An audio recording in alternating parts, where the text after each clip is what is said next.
Le 10 février 2023, la nouvelle avait fait l'objet d'une bombe. Pierre Palmade venait d'être victime d'un grave accident de la route impliquant une autre voiture en Seine-et-Marne.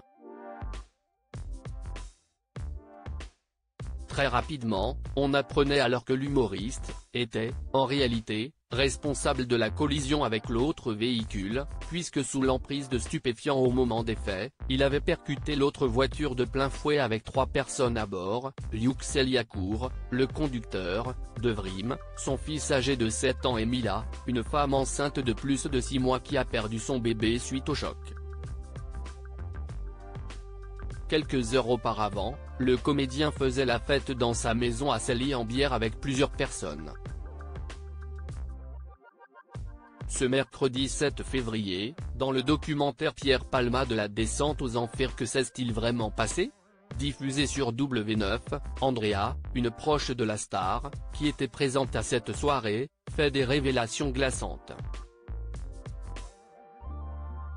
Face caméra, à visage découvert, Andrea, une ancienne escort girl, qui fréquentait Pierre Palmade depuis plusieurs années, a fait des révélations glaçantes sur la soirée avant le drame. On s'installe, on se pose, on prépare les doses.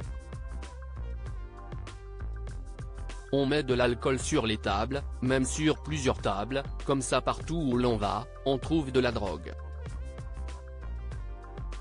Dans toutes les pièces.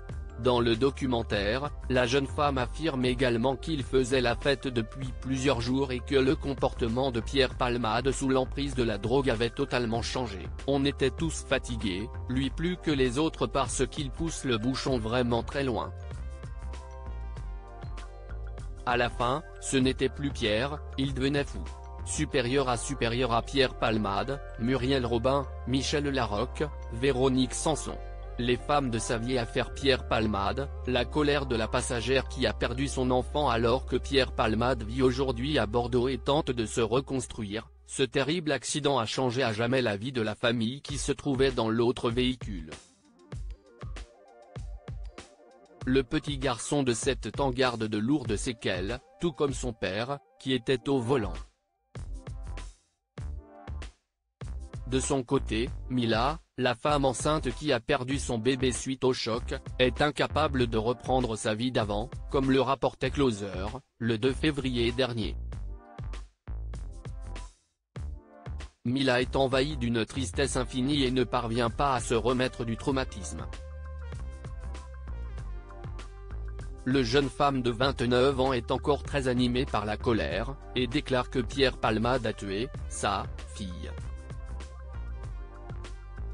En plus des séquelles physiques qu'elle conserve, la victime, qui est aujourd'hui encore dans l'impossibilité de reprendre son travail, se trouve, selon une source proche, dans un état de profonde détresse psychique. Le documentaire Pierre Palmade la descente aux enfers Que s'est-il vraiment passé?, sera diffusé ce mercredi 7 février dès 21h05, sur W9. Crédit photo, capture d'écran W9.